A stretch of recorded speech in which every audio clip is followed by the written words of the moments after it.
ಸಂಘರ್ಷ ಸಮಿತಿ ಕೆಂಪುಸೇನೆ ವತಿಯಿಂದ ದೊಡ್ಡಬಳ್ಳಾಪುರ ತಾಲೂಕು ಕಾಡ್ನೂರು ಗ್ರಾಮ ಪಂಚಾಯತಿ ಮುಪ್ಪುಡಘಟ್ಟ ಗ್ರಾಮದಲ್ಲಿ ಏನು ದಲಿತ ಕಾಲೋನಿಗೆ ಹೊಂದಿಕೊಂಡಂತೆ ಸರ್ಕಾರಿ ಗ್ರಾಮಠಾಣದ ಜಾಗ ಇದೆ. ಅಲ್ಲಿ ಸುಮಾರು 10-12 ವರ್ಷಗಳಿಂದ ನಮ್ಮ ದಲಿತ ಸಮುದಾಯ ಅಲ್ಲಿ ಅಂಬೇಡ್ಕರ್ ಭವನಕ್ಕಾಗಿ ಜಾಗನ ಮೀಸಲಿಡಿ ಅಂತೇಳಿ ಹಲವಾರು ಬಾರಿ PDOಗಳಿಗೆ ಮತ್ತು ಗ್ರಾಮ ಪಂಚಾಯತಿಗಳಿಗೂ ಕೂಡ ಅರ್ಜಿಗಳು ಕೊಟ್ಟಾಗ ಸಹ ಯಾವುದೇ ಅಧಿಕಾರಿಗಳು ಸ್ಪಂದಿಸಲಿಲ್ಲ. ಅಲ್ಲಿನ ಕೆಲವು ಸ್ಥಳೀಯ ರಾಜಕೀಯ ವ್ಯಕ್ತಿಗಳು ಕೆಲವೊಂದು ಹುನ್ನಾರ ಮಾಡಿ ಯಾವುದೇ ಕಾರಣಕ್ಕೂ ಇದನ್ನು ಸಿಕ್ಕಿಸಬಾರ್ದು, ಅದು ಎಲ್ಲಿ ಅಂಬೇಡ್ಕರ್ ಭವನ ಆಗಬಾರ್ದು ಅಂತಕ್ಕಂಥ ಒಂದು ಹುನ್ನಾರದಿಂದ ಇವತ್ತು ಇದು ನೆನೆಗುದಿಗೆ ಬಿದ್ದಿದೆ. ಹಾಗಾಗಿ ಇವತ್ತು ದಲಿತ ಸಂಘ ಸಮಿತಿ ಕೆಂಪುಸೇನೆಯವರು ಇವತ್ತು ಏನು ತಾಲೂಕ್ ಪಂಚಾಯತಿಯ ಕಾರ್ಯನಿರ್ವಾಹಕ ಅಧಿಕಾರಿಗಳನ್ನು ಭೇಟಿ ಮಾಡೋದಕ್ಕೆ ಇವತ್ತು ಬಂದಿದ್ದೇವೆ. ನಾವು ಇವತ್ತು ಅವರಿಲ್ಲ, ಹಾಗಾಗಿ ಇವತ್ತು ಮ್ಯಾನೇಜರ್ ಅವರು ವೆಂಕಟೇಶ್ವರ ಅವರಿಗೆ ಇವತ್ತು ಮನವಿಯನ್ನು ಕೊಟ್ಟಿದ್ದೇವೆ.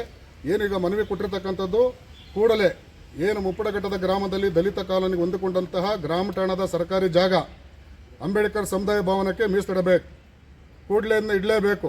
ಇಟ್ಟು ಇದನ್ನು ನಂತರ ಏನು ಸಮಾಜ ಕಲ್ಯಾಣ ಇಲಾಖೆ ಆಗಿರ್ಬೋದು, ಸರ್ಕಾರದಿಂದ ಆಗಿರ್ಬೋದು, ಅದರ ಮೂಲಕ ಅಂಬೇಡ್ಕರ್ ಸಮುದಾಯ ಭವನವನ್ನು ನಿರ್ಮಿಸಿಕೊಡ್ಬೇಕಂತೇಳಿ ಇವತ್ತು ಒತ್ತಾಯ ಮಾಡಿದ್ದೇವೆ. ಒಂದು ವೇಳೆ ಏನಾದರೂ ಇದು ತುರ್ತಾಗಿ ಆಗಲಿಲ್ಲ ಅಂತಂದರೆ ನಾವು ತಾಲೂಕ್ ಪಂಚಾಯತಿಗೆ ಬೀಗ ಹಾಕ್ತಕ್ಕಂಥ ಕೆಲಸನ ದಲಿತ ಸಂಘ ಸಮಿತಿ ಕೆಂಪುಸೇನೆ ಮಾಡುತ್ತೆ ಅಂತೇಳಿ ಇವತ್ತು ಕಾರ್ಯನಿರ್ವಾಹಕ ಅಧಿಕಾರಿಗಳಿಗೆ ಮತ್ತು ಸರ್ಕಾರಕ್ಕೆ ಇವತ್ತು ಒತ್ತಾಯವನ್ನು ಮಾಡ್ತಾ ಇದ್ದೇವೆ.